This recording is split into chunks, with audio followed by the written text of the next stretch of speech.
During the construction of the Snoqualmie Falls electric plant, the Boston firm of Stone and Webster quietly worked behind the scenes, consolidating several of Seattle's independent power systems and streetcar lines into the already established Seattle Electric Company. Representing this Stone and Webster subsidiary was Baker's chief nemesis, Sidney Mitchell, the man who first brought electric lights to the Northwest. Mitchell held fast to the company line that no water power had ever been mechanically or commercially successful, and that no water power ever would be. Under generous franchises granted by the Seattle City Council, the Seattle Electric Company had amassed a monopoly and charged whatever rates the market would bear with little government regulation, much to the annoyance of Seattle residents. When Baker applied to the City Council for a franchise of his own, he found that he was expected to pay the city for the privilege and could never charge any customer more than his lowest rate. The inequity Baker faced did not go unnoticed. As for Mr. Baker and his company, there are not enough strong expressive adjectives in the English dictionary to tell of the injustice that they have received at the hands of those in collusion with the Seattle Electric Company. The Seattle Mail and Herald. In an attempt to sidestep the franchise restrictions, Baker created separate entities, the Seattle Cataract Company and the Tacoma Cataract Company, that would own and operate the transmission lines to those cities. But Mitchell and his allies were still able to freeze Baker out of the Seattle market and even offered to buy him out. Challenged to operate under such lopsided restrictions, Snoqualmie Power Company was only able to sell electricity directly to a hotel and 2 flour mills.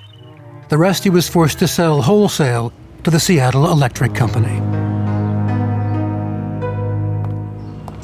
In Tacoma, Baker found the political atmosphere to be slightly more receptive, as the rates Stone and Webster's affiliate charged were considered excessive. Even so, Baker was still characterized as an outsider. The Tacoma Ledger labeled him a member of the Chicago Ring and portrayed him as having hypnotic control over Tacoma's mayor and city council. More adept now at these political games, Baker planted false information about his rate proposal to the Tacoma City Council with a banker he knew to be one of Mitchell's informants. Mitchell took the bait and confidently submitted his bid. Baker underbid him by a penny per kilowatt hour and clinched the deal. By outmaneuvering Mitchell, Snoqualmie Falls Power managed to clear close to $100,000 by 1902. More than $2 million of profit in today's value. But Charles and his father William were less concerned with short-term profits. Baker drew only a small salary for himself, directing all the surplus revenue into his newest venture, a power plant on the White River in Pierce County. It was a project he took great pride in, claiming that it would be the largest single power development in the world. The father and son handshake partnership combined shrewd financing, engineering ingenuity, and a vision that this infant technology would mature and grow, providing power to every home at a reasonable rate. Their partnership presented an unstoppable force that would endure for decades. But all that would change in a matter of weeks.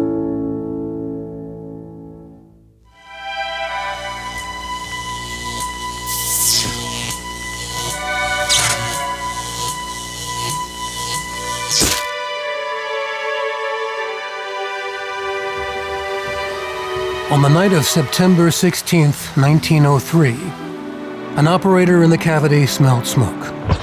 He rode the elevator up to the transformer house just as flames engulfed the structure.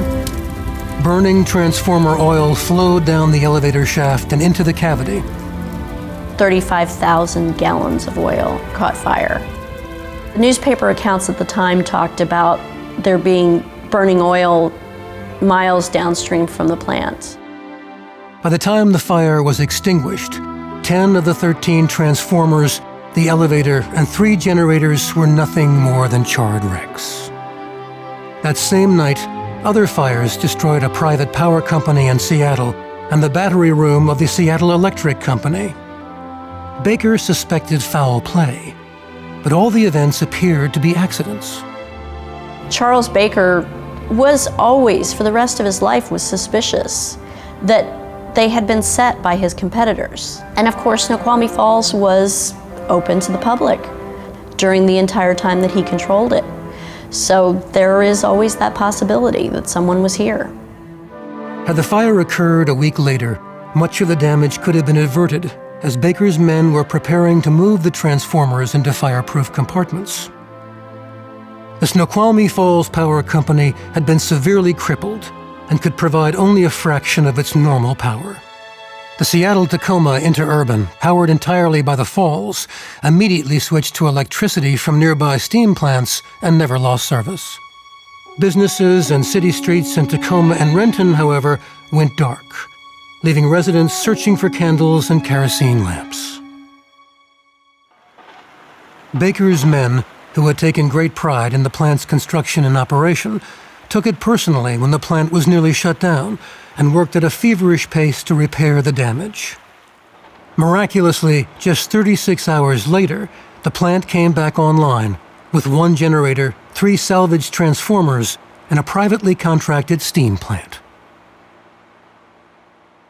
As Baker and his men were catching their breath, on October 6, 1903, just 3 weeks after the fire, Charles's father, William Taylor Baker, died suddenly in his sleep.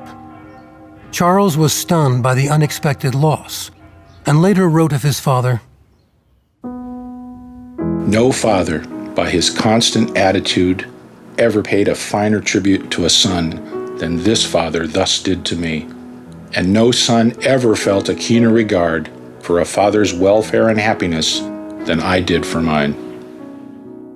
His father had been a significant backer and believer in his son. This had to have been a very traumatic issue for Charles.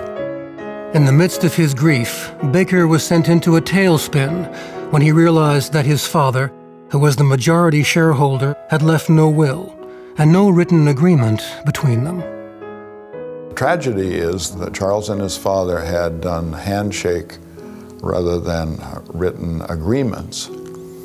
And some of these did not hold up in court back east.